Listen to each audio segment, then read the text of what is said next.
श्री सद्गुरु महाराज की जय।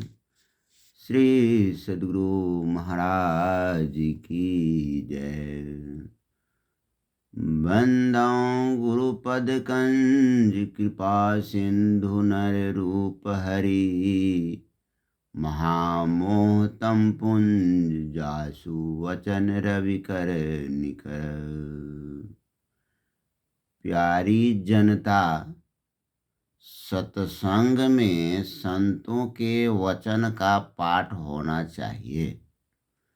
सुनने में मीठा, समझने में और भी विशेष मीठा मालूम होता है।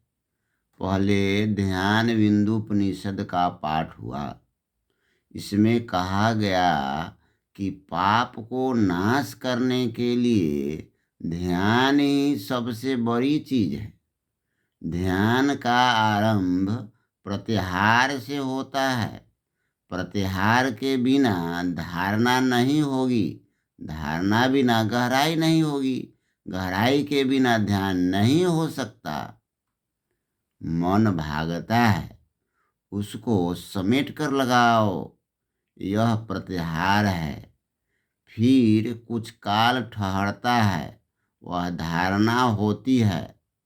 धारणा बहुत बार होने पर गहराई होती है। मन देर से टिकता है तब ध्यान होता है। पहले प्रत्याहार, फिर धारणा। यह ध्यान के लिए प्रयास करना है। प्रयास के बिना ध्यान नहीं हो सकता। लोग कहते हैं मन भागता है, यह ठीक है, उसको ऐसा होता है।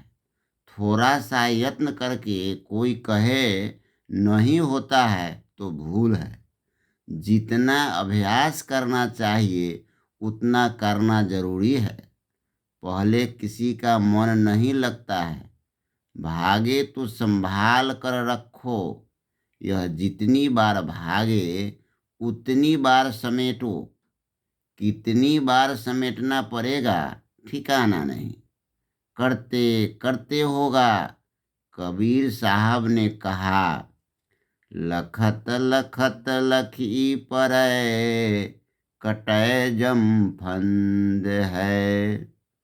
भगवान कृष्ण भी कहते हैं, तुम्हारा मन जहाँ जहाँ भागे वहाँ से हटा हटा कर फिर लगाओ। लोग कहते हैं कुछ काल देखा फिर भाग गया। अरे वह नहीं भागा, वह जहाँ का तहाँ है, तुम भाग गए।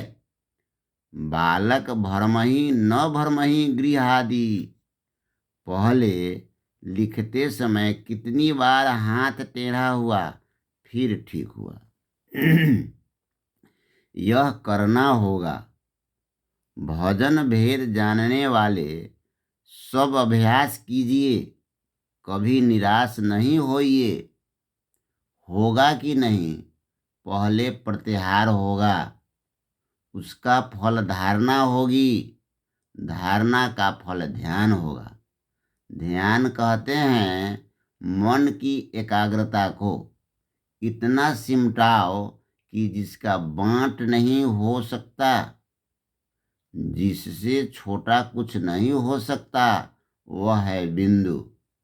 गीता का अर्णोनियाम इस तरह की धारणा हो कि एक बिंदुता हो, उस पर पूर्ण सिमटाव हो।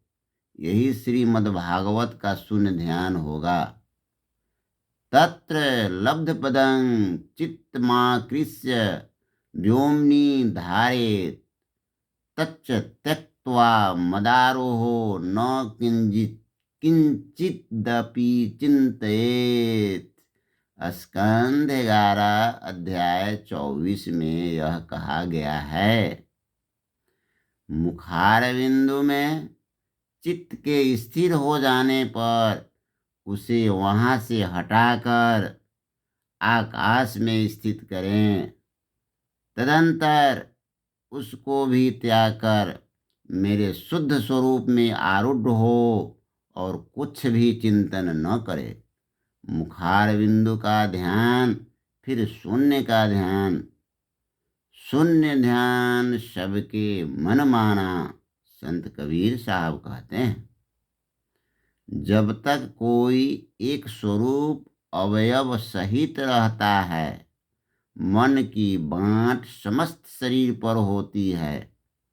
एक बिंदुता पर पूर्ण सिमटाव होता है। सिमटाव का फल ऊर्ध्वगति स्वाभाविक है।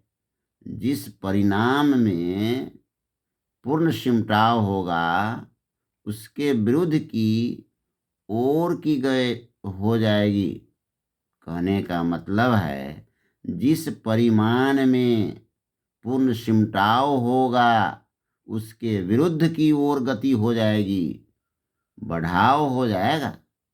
किसी चीज को समेटो तो ऊपर की ओर वह बढ़ेगी, चाहे वह ठोस, तरल व वाष्पीय हो। जो जितना सूक्ष्म है, उसका उतना ही अधिक सिमटाव और ऊर्ध्वगति होगी। बर्फ से पानी और पानी से वाष्प अधिक सूक्ष्म होने के कारण बर्फ से पानी, पानी से वाष्प में विशेष ऊर्ध्वगति होगी। श्री सद्गुरु महाराज की जय। यह प्रवचन महर्षि में ही परमहंस जी महाराज अपने सद्ग्रंथ में उद्धृत किए हैं। श्री सद्गुरु महाराज की जय। श्री सद्गुरु महाराज की जय।